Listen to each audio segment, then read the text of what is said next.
Semuanya dari kita kelak setelah panjang umur penuh dengan kebaikan, mudah-mudahan Allah menutup usia kita dalam keadaan husnul khatimah. Amin ya rabbal alamin. Assalamualaikum warahmatullahi wabarakatuh.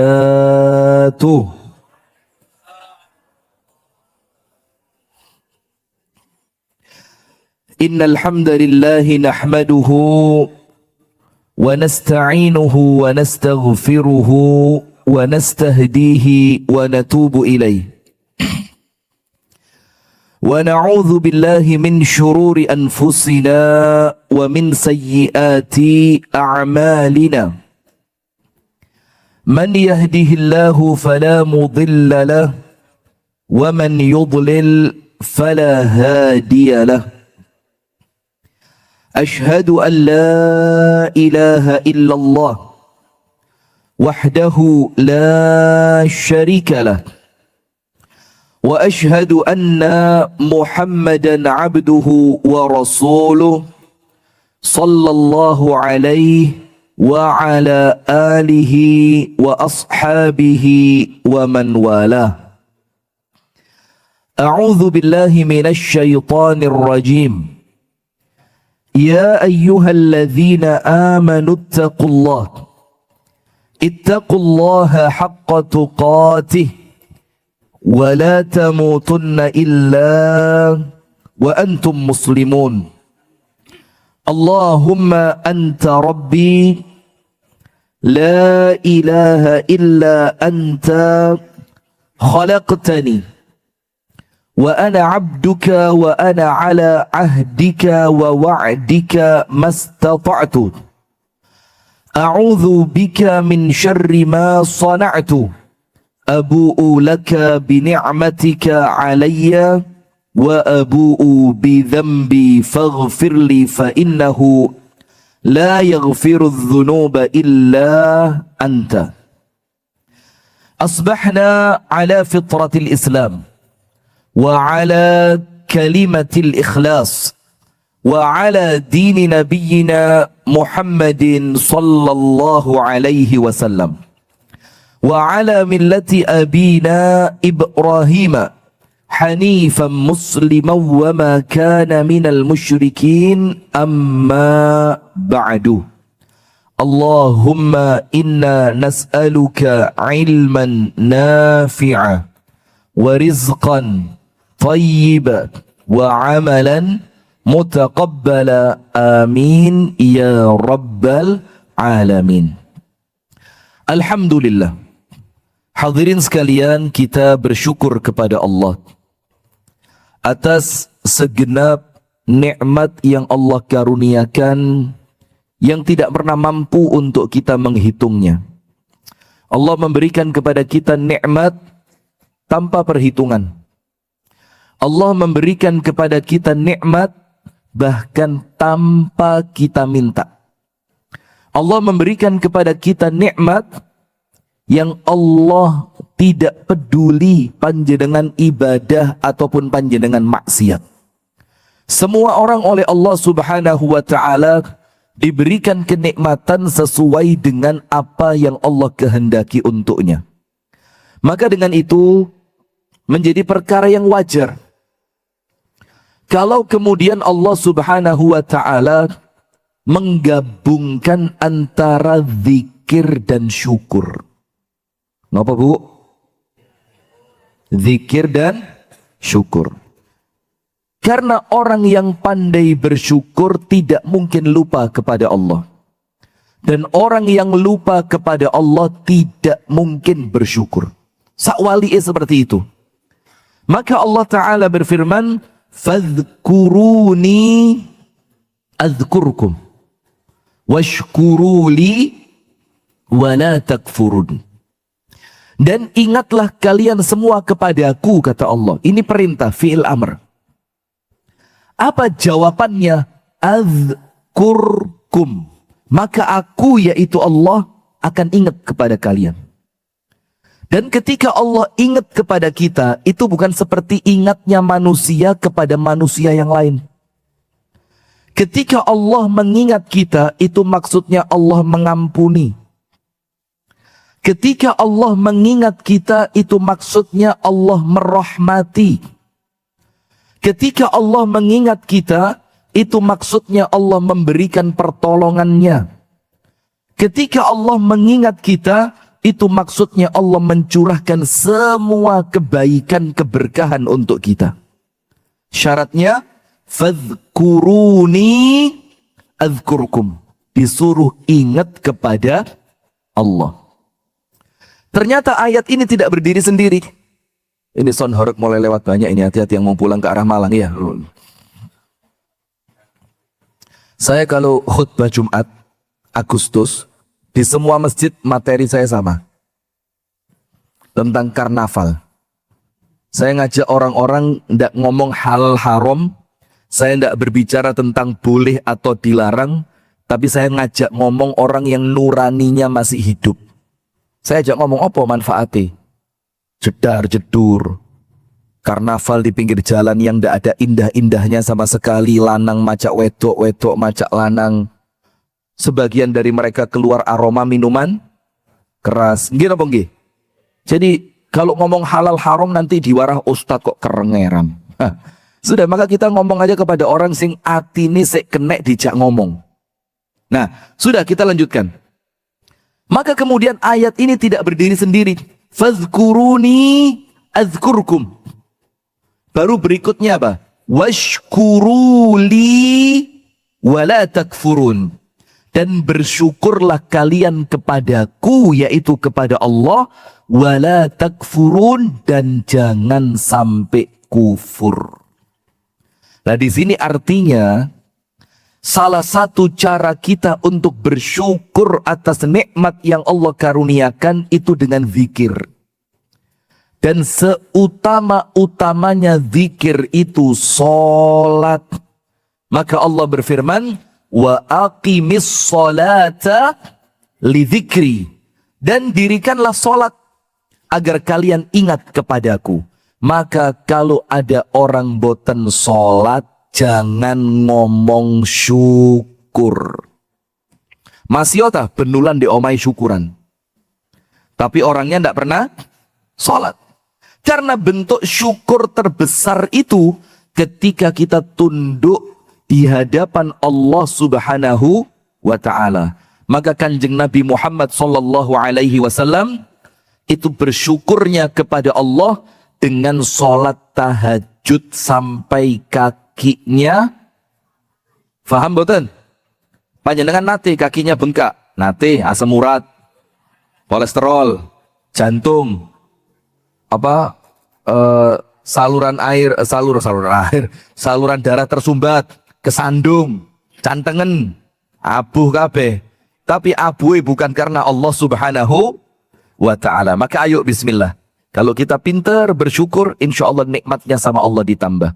Maka termasuk khutbah Jumat kami kemarin di Masjid Pasar Batu, itu saya bilang, jangan-jangan keadaan Indonesia yang tambah hari tambah nampaknya rusak ini gara-gara kita salah mensyukuri kemerdekaan.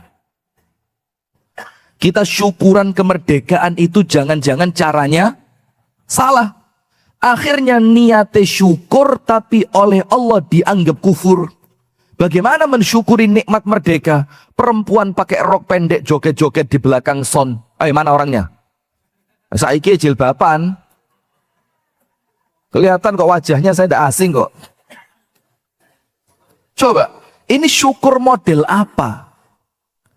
Mensyukuri nikmat kemerdekaan yang itu merupakan anugerah Allah, murni karena pertolongan Allah, yang itu adalah karunia Allah. Bahkan di pembukaan undang-undang apa? Dengan rahmat Allah. Ngaku. Tapi caranya jogetan sonhorek sambil sebagian mabuk pakai rok mini ditonton. Zaman dulu Bu, nun sewu nggih Bu.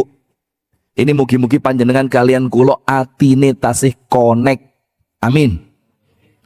Zaman dulu Kalau mau ngelihat lampu-lampu yang lap-lap-lap, itu di diskotik. Zaman dulu kalau mau ngelihat perempuan joget pakai rok mini, jogetnya seronok, di diskotik. Sekarang diskotiknya pindah ke jalan raya depan rumah kita. Nggih napa nggih? Terus ngoten niku panjenengan mendel mawon. Malah nontok kok ya opo? Hah? Ya apa sih? Kate ngamuk piye wong hiburan kok ya? Ustaz setahun sepisan ae diprotes. Oh alah. Ada satu hadis Nabi. Dikatakan di dalam hadis itu la qalila. Tidak ada kata sedikit fi adzal jar dalam urusan ganggu tetangga. Tidak ada urusan Allah setahun sepisan. Tidak ada itu. Namanya ganggu tetap ganggu. Dan ganggu itu haram mulai awal Kanjeng Nabi diutus sampai kiamat, ganggu hukumnya haram. Lah pripun terus? Iuran nih kampung nih. 350 ke son horek. Panjenengan nggih bayar ngoten niku. Serba susah ya. Bayar iki urunan gawe sesuatu yang ndak manfaat. Gak bayar kok empane gak serawung karo tonggone. Sakhire timbang bayar wis tak sumbang truk ya. Lo tambah nemen ya. Nah, sudah. Maka hadirin sekalian, ayo bismillah. Kita renungkan kembali pelan-pelan. Ya apa carane syukur yang Allah seneng itu bagaimana? Bagaimana cara kita bersyukur yang menjadikan Allah itu ridho kepada kita? Bahkan lomba saja, lomba nggih. Itu kok makin tahun makin saru. Lomba, ini kalau saru. Iya Pak iya. Nun sewu lho nggih, niki panjenengan mboten percados, ini bahasa Indonesia bahasa Inggris. Anda kalau tidak percaya, cek di YouTube. Ada laki-laki perutnya ditaleni tali rafia. Dikasih pisang. Pisangnya itu sudah dikupas. Terus istrinya suruh cepet-cepetan menghabiskan pisang itu jongkok di bawah. Itu lomba apa? Lah itu kan Pak RT, Pak RW, Pak Kasun. Itu kan seharusnya komunikasi. Mosok ditonton anak kecil lombanya seperti itu. Panjenengan pesertanya nggih? Oh ketua panitia, jagoan. Ini saya suka ini. Bukan cuma peserta loh ketua panitia. Lah ini saya suka ini. Ini di luar ekspektasi. Loh kini ngamuk be peserta nih lah kok malah ngaku ketua panitia nih. Nah sudah. Maka kenapa? Sudah sadar. Sekarang sadar Pak, kok mulai kumat mana itu. Nah maka alhamdulillah mudah-mudahan nggih semakin tahun kita oleh Allah semakin diberikan kesadaran. Amin ya rabbal alamin. Sehingga cara kita di dalam mensyukuri nikmat kemerdekaan yang merupakan karunia Allah itu disyukuri dengan cara yang benar. Coba bikin mensyukuri kemerdekaan dengan santunan yatim piatu dan duafa. Bagus boten? Mensyukuri kemerdekaan dengan bedah rumah. Bagus boten? Ada warga yang rumahnya kurang layak. Ayo urunan mumpung Agustus kita bersyukur kepada Allah. Bagus boten? Mensyukuri kemerdekaan dengan dum-dum uyah. Pak Rosid, bawa uyah. Guyang-guyang bawa apa ndak? Astagfirullah, lewat ngaji gak bawa uyah. Coba buka bedak di ngarep laris. Kita lakukan yang baik-baik. Bikin tablik akbar. Ngundang ustadz-ustadz yang panjenengan idolakan. Ustadz yang panjenengan suka. Dengan cara apa? Bersih-bersih jalan. Dengan cara yang manfaat. Urunan, bangun. Sekarang lu pos kampling wis mega enek. Iya apa ndak? Nggak ada jam bikin pos kampling lagi. Dihidupkan lagi. Serawung warga dengan cara yang... Sudah ini materi ini apa sih nih? Sudah. Alhamdulillah. Ayo kita bersyukur kepada Allah dengan cara yang benar. Untuk ibu-ibu silakan pindah ke atas genteng Bu, karena tempatnya sudah tidak cukup. Ibu-ibu rati ngerapat ke dingin, ibu-ibu agak merapat sedikit. Monggo Bu. Tolong panitia dibantu. Biasa yang bisa begini Pak Didin ini. Pak Didin. Pak Didin jangan umek di dapur aja Pak Didin. Tolong Pak Didin ibu-ibu dikondisikan, didorong sedikit. Nggih, bapak-bapak ngingkatin ya Pak. Bapak-bapak merapat ya Pak. Ini masih ada yang mau datang lagi. Monggo Pak merapat. Ini ada 17 bis lagi di belakang. Saya tidak mau ngomong ke sini loh ya. 17 bis yombutin andi yo karo. Nah, sudah. Salawat beriring salam semoga tercurahkan kepada suri tauladan kita, baginda kita bersama, Nabi besar, Nabi agung, An-Nabi Muhammad sallallahu alaihi wasallam. Beserta seluruh keluarganya, beserta seluruh istrinya, beserta seluruh sahabatnya, dan seluruh di antara umat dan pengikutnya yang setia menjalankan tuntunan dan ajarannya ila yaumil kiamat. Hadirin sekalian, kita lanjutkan di bagian terakhir mengenai apa yang dibahas oleh Al-Imam Al-Ghazali. Pak Didin tolong dikondisikan ibu-ibu. Disuruh. Ayo, suruh. Pak Din. Apa yang dijelaskan oleh Al-Imam Al-Ghazali di dalam kitabnya Minhajul Abidin. Kemudian Imam Ghazali itu memberikan beberapa contoh rintangan-rintangan untuk seorang hamba berjumpa dengan Allah. Jadi kita ini kan semua, innaka kadihun ila rabbika kadhan famulaki. Panjenengan kulo lanang wedok enom tuwek sugih boten sugih sedoyone sami. Kita ini sedang berjalan menghabiskan umur untuk nanti terakhir ketemu Allah. Ketemu Allah untuk mempertanggungjawabkan apa yang telah kita lakukan. Maka menurut Al-Imam Al-Ghazali ada banyak rintangan, ada banyak penghalang yang menjadikan kita itu bisa jadi kalaupun ketemu Allah, maka ketemunya itu terlambat. Ketemunya tidak dalam keadaan yang baik. Bukan dalam keadaan radhiyatan mardiyah. Diridhoi oleh Allah dan kita pun ridho. Nah, salah satu penghalang itu menurut Al-Imam Al-Ghazali aiqur rizq, yaitu halangan tentang merisaukan perkara rezeki. Jadi bingung golek rezeki sampai ibadai keteteran. Enten apa boten? Bingung golek rezeki sampai ora wawuh karo dulure. Enten boten? Apa ora wawuh itu?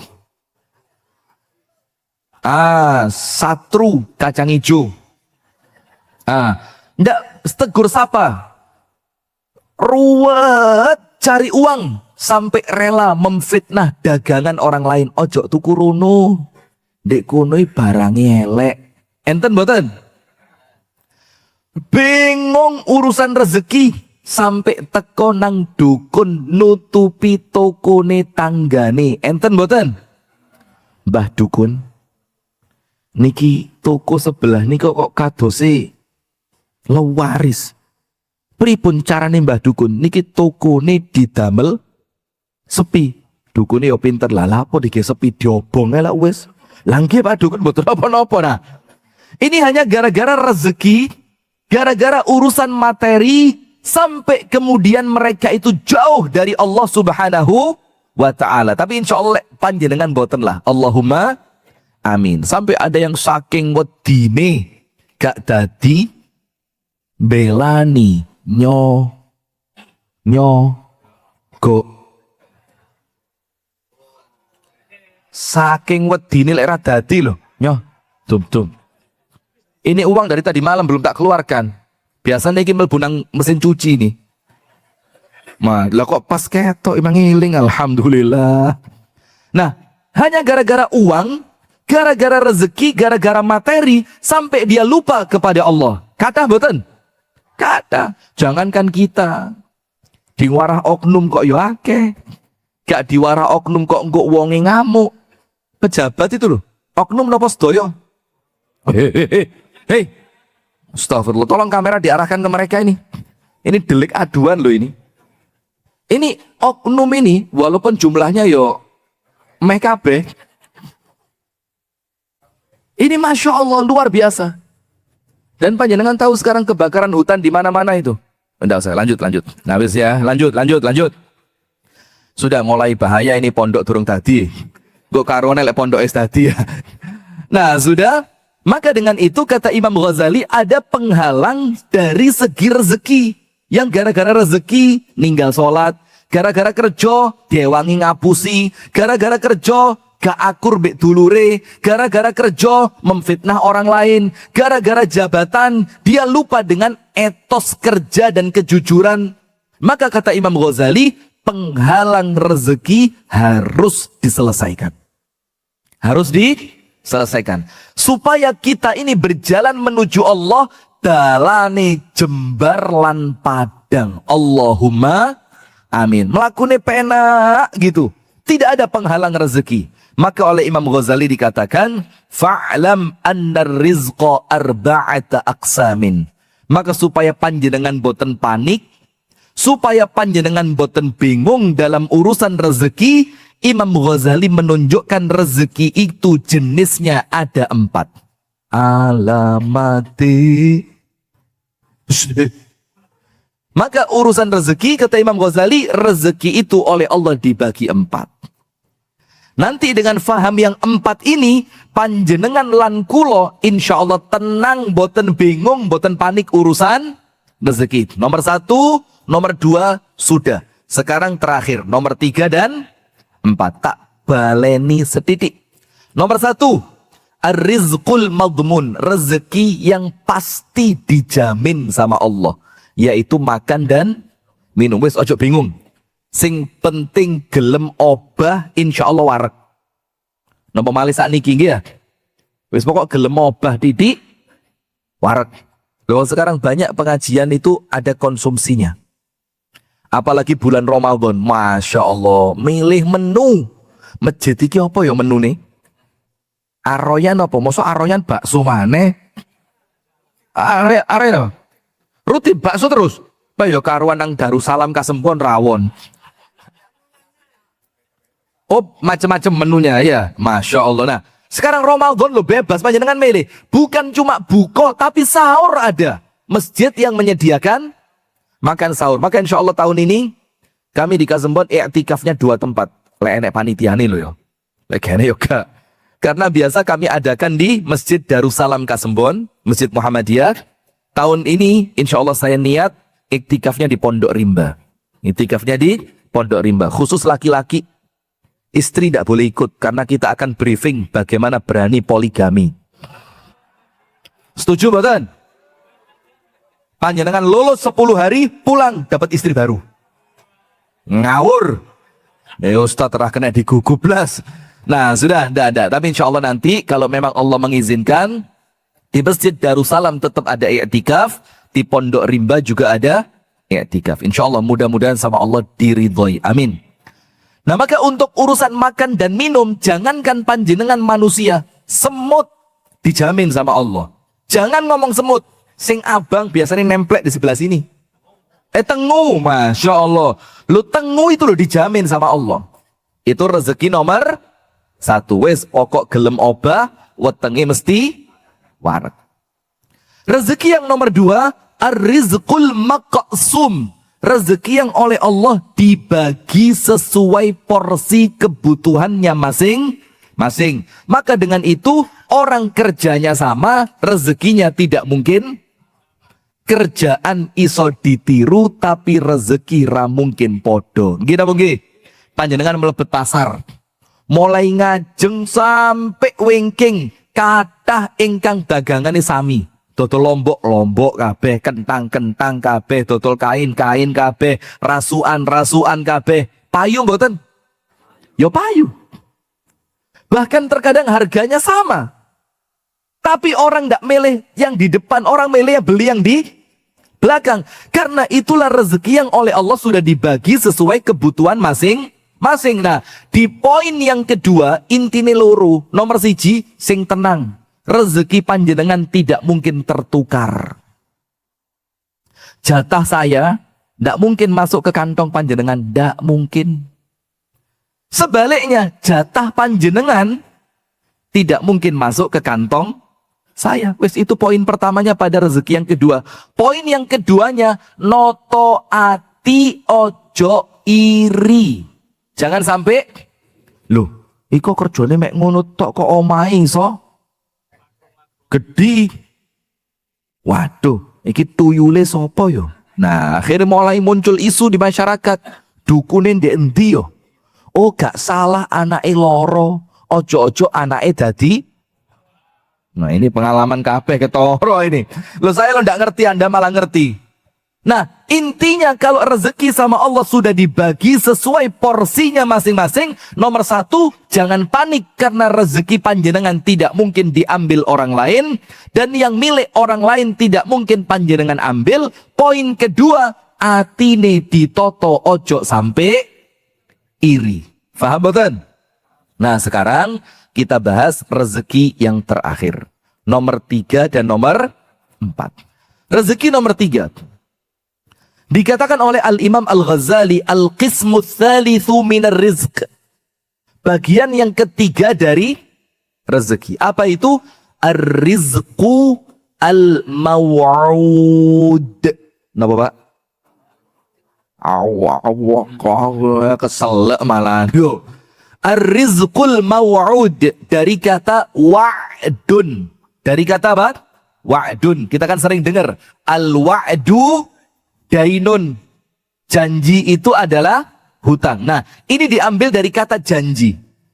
Maka ada rezeki yang nomor 3, namanya ar-rizqul maw'ud. Rezeki yang oleh Allah baru diberikan berupa janji. Tapi ojo khawatir, kalau saya janjeni jadwal, tak belenjani yo iso. Mana ngoro? Mohon maaf ya. Saya tidak tahu ya Allah. Pokok saya ini asal ngomong. Ya sudah, Sabtu ketiga. Lah kok Sabtu ketiga ada acara safar. Tak janjeni September. Jangan khawatir, insya Allah belenjani mana. Jangan bingung, Pak. Nah, itu jenenge menungso ya. Tapi ketika janji itu datangnya dari Allah, panjenengan kan ngerti. Innallaha la yukhliful. Nggih napa nggih? Yakin boten? Iman boten? Nah, itulah. Maka ketika rezeki itu baru dijanjikan, maka rezeki yang Allah janjikan pasti datang. Itu rezeki nomor berapa? 3. Ar-rizqul maw'ud. Bu, yang di belakang, Bu. Mireng boten? Mireng boten? Itu yang di bawah rambutan, mireng boten? Loh, saya enggak tanya apa dengan iwak maksud saya. Iwak koki itu loh. Koki apa koi? Koi palsu ya. Sudah, paham gak? Nomor 3, rezeki yang oleh Allah masih berupa janji. Nah, biar lebih gampang, istilahnya tak rubah. Istilahnya tak ganti. Karena kalau ngomong janji, kadang-kadang panjenengan saya mikir, apa saya janji?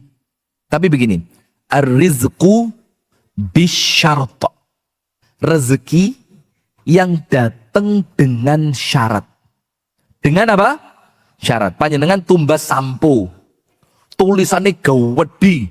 Beli sampo berhadiah umroh.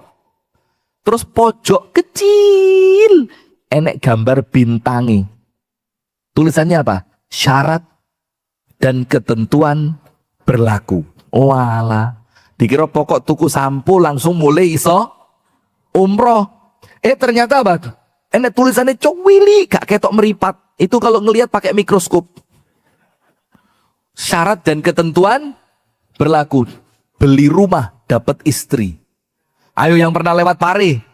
Yang pernah lewat Pare, perapatan lapangan Canda Birawa apa ya?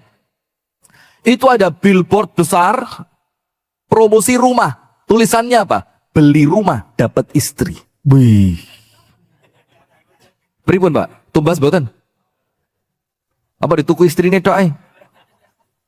Nah, di bawahnya ada tanda panah, tanda bintang kecil. Syarat dan ketentuan berlaku. Ternyata syaratnya apa? Kudu ganteng, soge, soleh, duwe pabrik pitulas.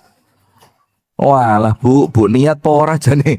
Nah, maka kalau kita bilang rezeki yang nomor 3, rezeki yang datang kepada saya, kepada panjenengan, ibu-ibu, bapak-bapak, itu rezeki pasti datang.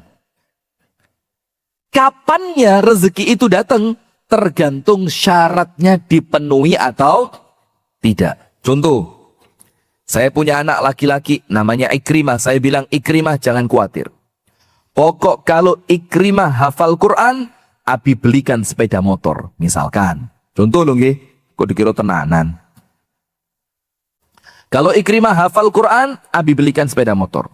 Semangat itu anak saya. Apalan pagi, siang, sore, malam. Pagi, siang, sore, malam. Sampai teman-temannya main, dia apalan. Teman-temannya pegang HP, dia apalan. Tujuannya apa?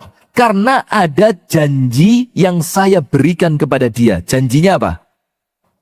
Pinter. Sekarang saya mau tanya.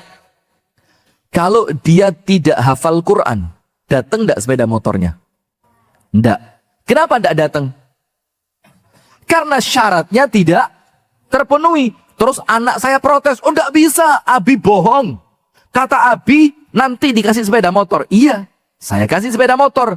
Tapi janji saya tidak berdiri sendiri. Janji saya pakai syarat. Ini Pak Dokter ini, ngobati jantung.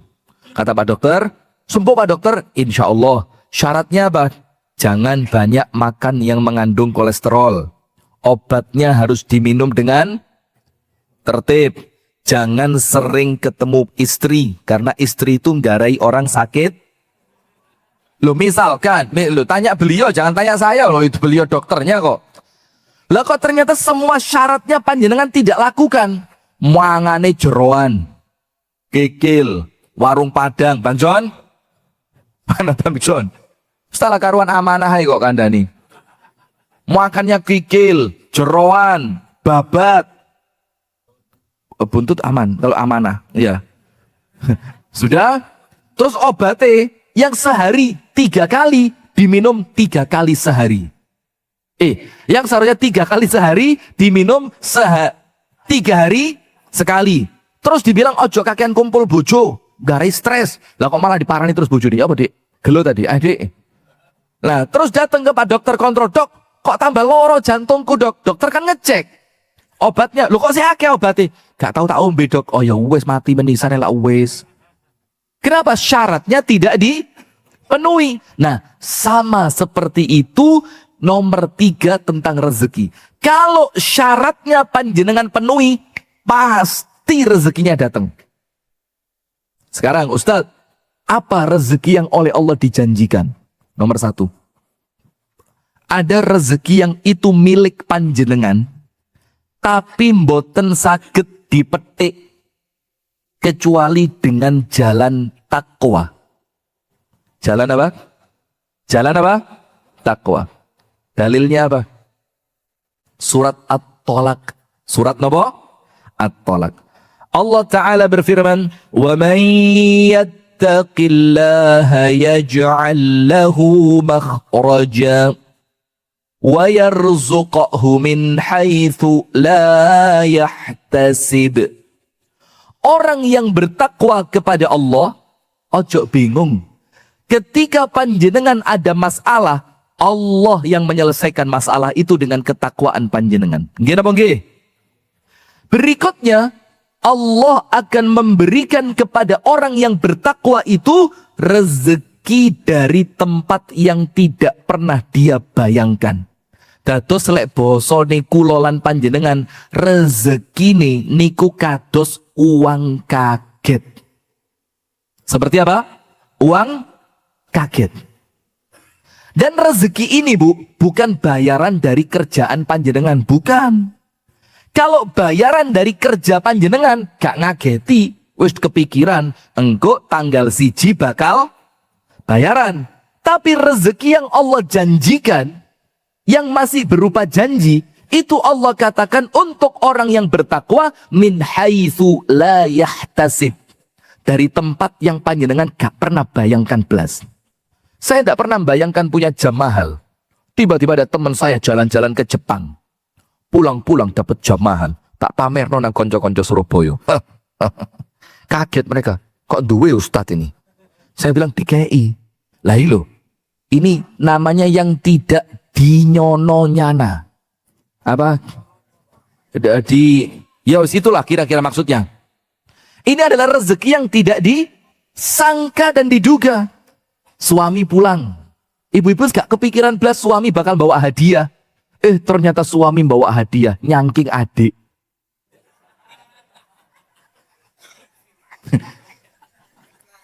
Apa? Ketularan. Nyangking adik. Loh mas apa iki mas? Sing ngewangi sampean di oma. Tugasnya apa mas? Ya sak maceme tugasnya. Lek waya kora-kora ya kora-kora. Waya umba-umba ya. Setuju mboten Bu? Nah, bukan itu contohnya. Tiba-tiba suami pulang kantor membawakan panjenengan satu amplop.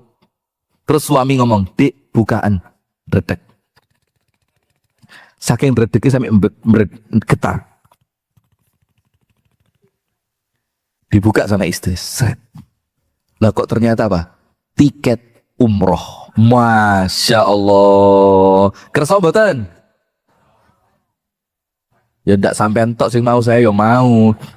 Sudah, inilah rezeki dari tempat yang tidak pernah disangka dan diduga. Datang pengajian.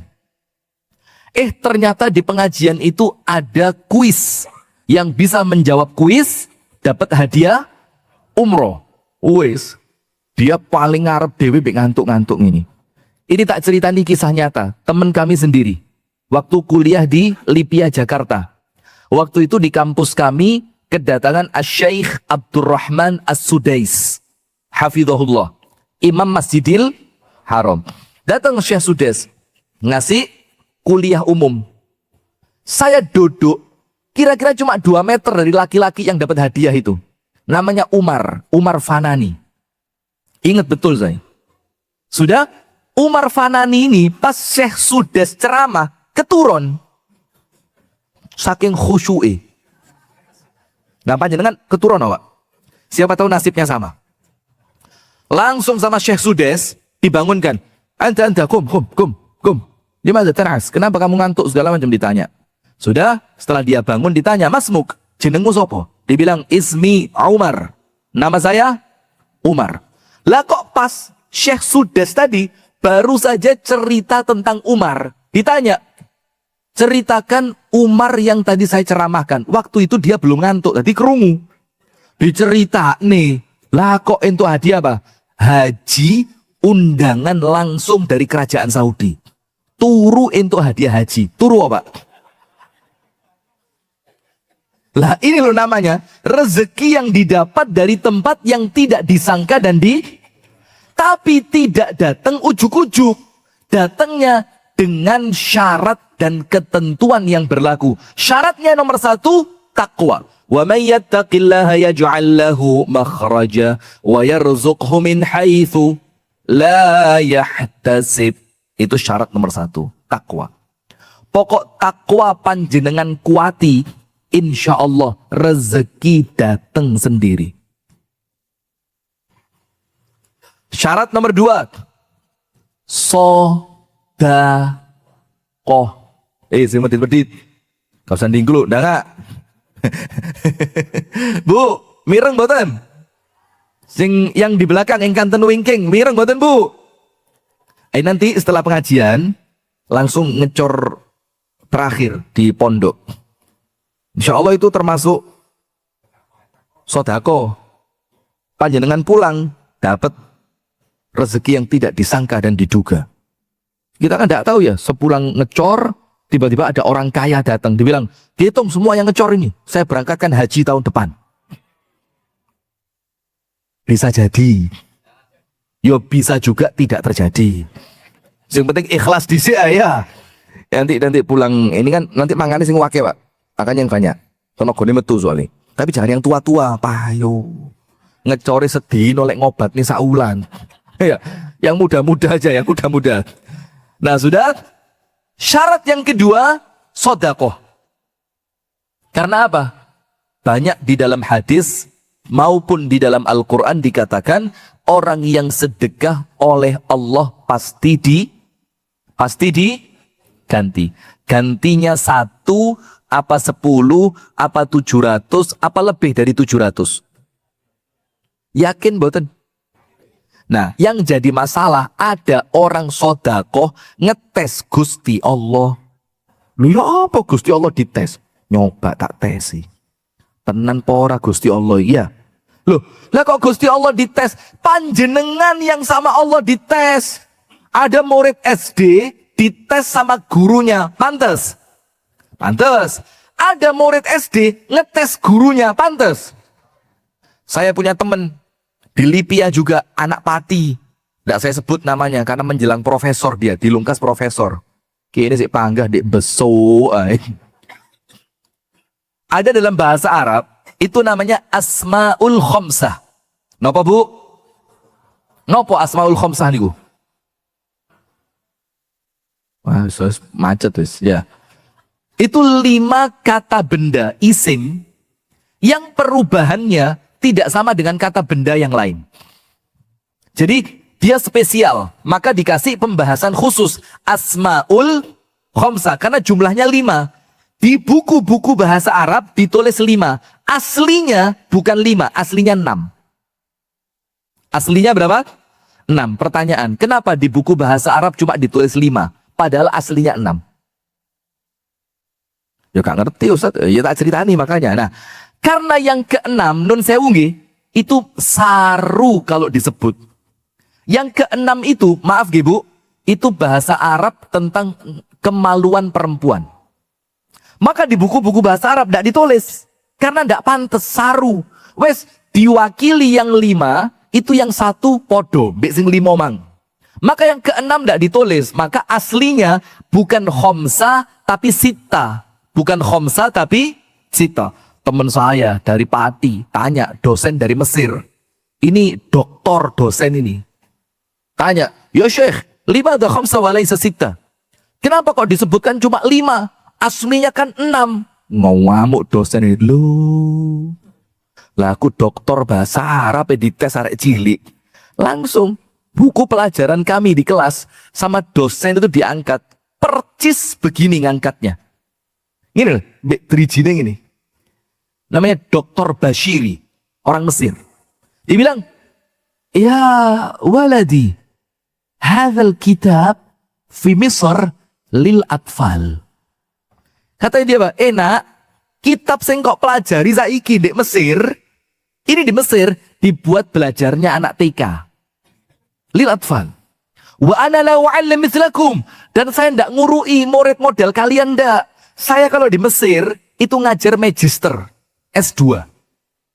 Lah kalian ini S1 belum tutup. Lah kok takon masalah Asmaul Khomsah, Asmaul Sittah. La wa'allim mithlakum. Ngamuk. Kenapa? Karena anak kecil ngetes dosen. Lah sama seperti panjenengan sodakoh tadi. Nyoba sih tenan pora lagi. Gusti Allah ini bener pora. Mana kotak? Mana kotaknya ini? Selamat mana duitku, alhamdulillah. Nah sudah. Jangan sampai panjenengan sodakoh lah kok malah ngetes Gusti Allah. Tapi justru panjenengan itu sodakoh, keyakinan panjenengan yang dites sama Allah. Yakin pora iki. Kalau panjenengan yakin mantep, apa yang Allah janjikan pasti datang. Apa yang Allah janjikan? Mathalul ladzina yunfiquna amwalahum في سبيل الله كمثل حبة أنبتت 7 سنابل في كل سنبلة 100 حبة والله يضاعف لمن يشاء والله واسع عليم. Perumpamaan orang-orang yang bersedekah di jalan Allah. Jalan Allah itu ya banyak ya. Ya masjid, ya pondok, ya fakir miskin, ya bantu orang yang kesusahan, bantu orang yang mau berobat. Itu sedekah di jalan Allah. Itu perumpamaannya seperti panjenengan nandur 1 benih. 1 benih. 1 benih tadi menumbuhkan 7 batang. Dadi 7. Di setiap batangnya ada 100 buah. Berarti dari 1 jadi berapa? Bu, saya medit-medit, Padahal Ustadz ya pada medit. 1 jadi berapa? 700. Dan itu minimal, paling apes. Kenapa Ustadz kok itu dibilang paling apes? Bisa Allah memberi lebih banyak? Gampang. Maka Allah katakan, Wallahu yudha'ifu liman yasha. Dan Allah akan mengembangkan lagi, menambahkan lagi, melipat gandakan lagi untuk orang yang Allah kehendaki. Bagaimana caranya sama Allah dilipat gandakan? Yakinnya kuat, ikhlasnya kuat, ikhtiarnya kuat, perjuangannya kuat, ditambahi sama Allah. Maka itu rezeki yang masih berupa janji. Syarat yang berikutnya, silatur rahim. Dikatakan apa? Barang siapa kepingin dipanjangkan usianya, gitu apa gitu? Dan diluaskan rezekinya, hendaknya dia menyambung tali silaturahimnya. Ibu-ibu ngerti ndak arti nyambung itu apa? Nyambung itu, Bu, bukan sesuatu yang sudah gantel, sesuatu yang sudah kantil. Nyambung itu ketika ada yang pedot. Pak Sony pedot. Tahu Pak Sony pedot? Lah kok Pak Pur barang itu? Saya kemarin ketemu Pak Pur ndredeg ya saya. Kuatir gak oleh mulai diangkut, bingung saya. Sudah? Apa yang putus panjenengan sambung, itulah namanya nyambung. Misalkan panjenengan punya adik, greget nih pol. Gak ada mboten? Loh kok gak ada? Nah ini perjuangannya ini. Yuk di situ Pak perjuangannya Pak. Greget nih pol. Diparani, ngenyek. Lapor ini, jelas te utang duit ini. Ra tahu-tahu nih Rene kok moro-moro marani iki lek ra utang duit ra mungkin. Padahal panjenengan dateng itu sengaja mau silaturahim, mangkel mboten? Jelas mangkel. Wong ustaz mangkel apa maneh jamaah ya? Sudah. Riyoyo. Semua keluarga datang silaturahim di rumah panjenengan.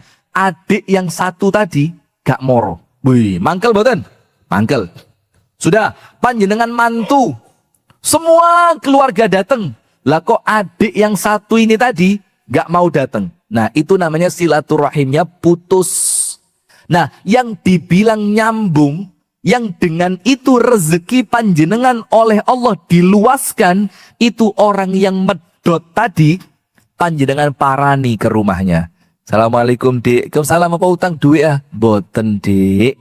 Apa? Sekati mati dah loro, marani adike njaluk sepuro. Boten dik. Panjenengan dateng bawakan parcel. Isinya buah-buahan yang mahal. Anggur yang warnanya hijau itu loh. Ngerti para wong desa? Anggur yang hijau itu loh. Yang mana namanya anggur muscut apa? Oh, muskat. Bukan muscut itu. Hijau-hijau yang kalau digigit muni kretek. Ra tahu, mesti ra tahu. Desa. Dibawakan lagi buah pir. Oh, pir kok buah? Deso.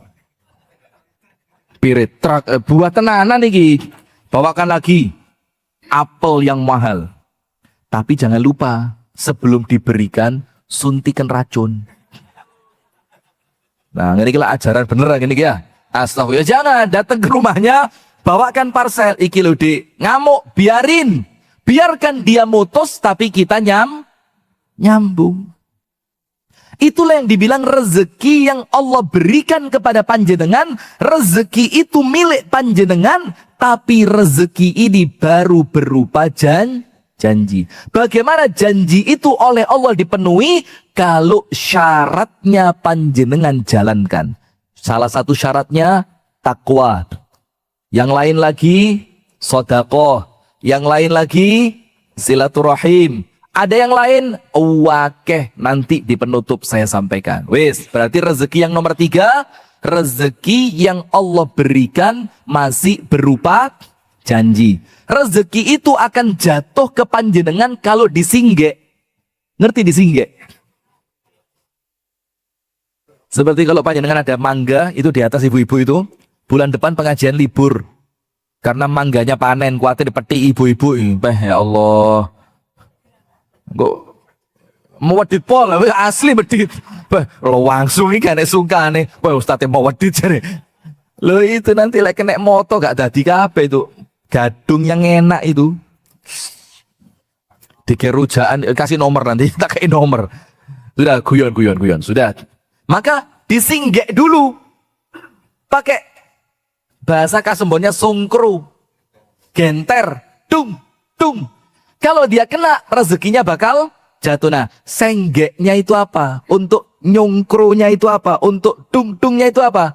Takwa, sodako, silatur, rahim. Kalau panjenengan lakukan, janjinya Allah tidak mungkin diingkari. Soge panjenengan. Allahumma amin. Terakhir, penutup. Jangan ayo dulu. Kurang seperempat jam ini. Ayo. Sabar dulu. 10 menit lagi. Yang terakhir, ar-rizqu al-mamluk. Rezeki apa? Mamluk. Mamluk itu apa? Rezeki yang dimiliki. Artinya apa? Urip mati dunyo akhirat ndak akan direbut orang, itu milik panjenengan. Apa itu ar-rizqul mamluk? Rezeki yang yakin, asli, terverifikasi. Bah, yo ngerti verifikasi barang ya Pak nih. Terverifikasi, sudah melewati proses fit and yo ngerti Pak nih. Wes asli milik panjenengan, dunia sampai akhirat. Kalau panjenengan belum wafat, itu rezeki ngenteni di surga. Kalau panjenengan wafat, itu rezeki marani panjenengan. Itu namanya rezeki mamluk. Mamluk itu yang telah dimiliki. Artinya itulah yang benar-benar milik panjenengan. Nopo dalili? Rasulullah mengatakan sallallahu alaihi wasallam, yaqulu ibnu Adam mali. Menungso ini panjenengan menungso sanes. Kula nggih sami. Manusia ini kata Nabi Muhammad, lek kumpul ngomongi mek siji, bondoku. Mesti cerita. Sawah sampai, aku tas tuku sawah maneh. Dek kene. Lho sapi, sapiku iku sing wingi moteng iku bayu manak 17. Sapi apa kucing? Tikus. Cerita maneh. Wite duren sampean bayu wite duren wingi. Payu sak ririne payu kabeh. Masuk. Itulah manusia itu. Kalau kumpul sing diceritane apa? Bondone. Nggih napa nggih? Kadang-kadang kudu bondone dhewe, bondone anake. Anakku, Mbak, alhamdulillah wingi, Mbak, tuku jet pribadi. Bojo. Jet pam ya, jet pam. Masya Allah. Itulah manusia ini, senengannya pamer bondo. Kalau manusia normal seperti itu, kecuali manusia yang ngerti ilmu. Terus Rasulullah mengatakan apa? Wa ma maluka. Sementara kalau panjenengan fikirkan, harta panjenengan itu kata Nabi Muhammad cuma 3. Cuma berapa? 3. Nomor 1. Ma akalta fa'afnait. Apa yang kamu makan kemudian habis, yaitu punya kamu. Karena betul-betul kita makan, kita nikmati. Jadi rawon ini ketok sing masa amanah, tapi itu punya panjenengan, wong panjenengan yang makan kok. Berarti itulah rezeki panjenengan mamluk yang memang panjenengan miliki. Apa yang kamu makan kemudian kamu habiskan, yang di bank. Yang di bank. Gak mesti bendino buka buku rekening. Ditipu duit enek mek tulisan tok.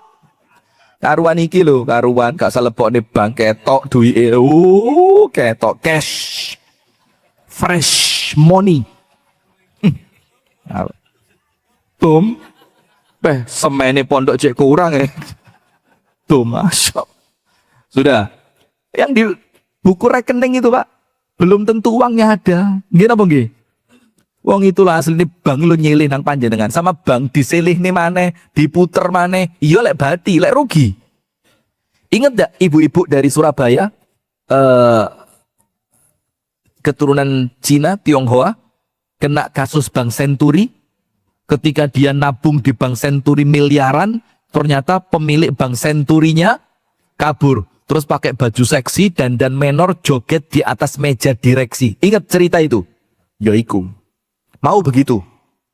Ya gak mau duit renek. Nanti nabung apa? Sudah. Maka kata Nabi Muhammad, "Wa ma maluka illa ma akalta fa afnait." Milikmu itu hanyalah apa yang telah kamu makan dan kemudian kamu habiskan. Itu nomor satu. Nomor dua, "Wa ma albasta fa ablait." Apa yang kamu pakai, baju, celana, baju, sarung, takwa, gamis, jilbab, fa ablait, sampai usang. Usang niku napa? Rusak, amoh, bulak, metel. Ya itulah milik panjenengan. Dan yang ketiga, wa ma tasaddaqta fa abqait. Dan apa yang kamu sedekahkan, dan itulah yang kekal akan menantimu nanti di alam akhirat. Dimakan, habis, dipakai, usang, disedekahkan, kekal. Surat rumah, tulisannya Edi Lukman Esos, belum milik Pak Edi, belum. Kapan menjadi ar-rizqul mamluk, rezeki yang betul-betul dimiliki? Ketika sertifikat SHM atas nama Edi Lukman Esos. Apa Esos itu? Sarjana sosial. Itu hilang wongi. Itu baru akan menjadi milik Pak Edi Esos ketika SHM berubah menjadi sertifikat wakaf Pondok Rimba Wonoagung. Baru milik Pak Edi. Setuju mboten? Panjenengan setuju, tiangi mboten? Nah, maka suatu hari Kanjeng Nabi beleh kambing. Beleh kambing. Terus Kanjeng Nabi dawuh kepada Siti Aisyah radhiyallahu taala anha, "Aisyah, bagikan daging kambing ini." Oke. Pergi Nabi Muhammad sama Siti Aisyah, dibagi dagingnya. Ketika Nabi Muhammad balik, Nabi Muhammad tanya, "Ya Aisyah, ma baqiya minal ghanami?" Apa yang tersisa dari kambing? Kata Ibunda Aisyah, "Ya Rasul, habis semua. Dum kabeh, ndase tak dum, sikile tak dum, iga saya bagi, ati saya bagi, semua dagingnya saya bagi, habis. Kecuali paha bagian depan satu, tak sisakan buat panjenengan." Kata Nabi Muhammad apa? "Aisyah, kualik. Kualik. Paha depan satu ini yang bakal habis. Semua yang telah kamu bagikan, itulah yang utuh benar-benar milik kita nanti di akhirat." Itu nomor 4 yang dibilang ar-rizqul mamluk. Rezeki yang betul-betul menjadi milik panjenengan. Kapan itu rezeki milik panjenengan? Ketika diserahkan di jalan Allah. Imam Al-Hasan Al-Basri mengatakan begini, "Saya ini kalau seneng sesuatu, saya simpen di tempat yang tempat itu ndak bisa diparani maling." Yang sudah dapat monggo dimakan Pak, sambil makan. Nanti kalau sudah dingin ndak enak, monggo. Ndak apa, sambil dimakan. Kalau saya cinta sesuatu, tak simpen di tempat yang maling ndak bisa ngambil, cacing ndak bisa ngerogoti. Sama muridnya ditanya, "Di mana tempatnya wahai guruku?" Di sisi Allah. Maka Allah Ta'ala berfirman, "Ma indakum yanfad wa ma indallahi baq." Apa-apa yang ada di sisi kalian pasti hilang, pasti habis, pasti fana. Tapi apa yang ada di sisi Allah, itulah yang akan kekal selamanya. Barakallahu fikum. Ini pengajian terakhir mengenai pembagian rezeki. Insya Allah kita lanjutkan pada pertemuan yang berikutnya. Berarti bulan depan, bulan September. Tanggal berapa? September, pekan keempat, tanggal 27. Insya Allah pengajian bulan depan September tanggal 27. Mudah-mudahan sehat walafiat, panjang umur, berkah selalu. Kurang lebihnya saya mohon maaf. Sedikit pengumuman seperti biasa. Yang parkir di lapangan Dusun Besuk Kasembon, Dusun Besuk itu mohon nanti kalau keluar nggih dikasih uang parkir sepantasnya nggih. Karena itu lapangan milik dusun. Kemudian yang pakai sepeda motor nanti pulangnya keluarnya hati-hati, ndak usah buru-buru karena ini hari Ahad, khawatir jalanannya cukup ramai. Jadi kita jaga keselamatan kita masing-masing. Untuk yang punya waktu luang, fisiknya sehat, setelah acara ini kita langsung pindah ke Pondok Rimba untuk pengecoran dak lantai 4. Dan ini pengecoran terakhir. Wes kayaknya ngecor maneh mari ngono. Jadi kalau panjenengan kepingin punya andil setelah ini. Ibu-ibu juga boleh datang sekedar penggembira. Nanti kami ngecor panjenengan joget-joget gitu ya. Ngawur, astagfirullah. Baik, kami tutup dengan doa kafaratul. Pengumuman, maaf. Nanti tanggal 31 Agustus, minggu depan berarti. Senin depan. Senin besok, Senin depan. Ada pengajian saya duet dengan Ustadz Umar Mita dari Jakarta di Masjid Ar-Royan Diwe Jombang. Pandanwangi, Masjid Ar-Royan Pandanwangi Diwe Jombang. Acaranya sholat isya berjamaah, langsung lanjut pengajian. Senin malam, Selasa. Acaranya gratis. Insyaallah. Kami tutup dengan doa kafaratul majlis. Subhanakallahumma wa bihamdika.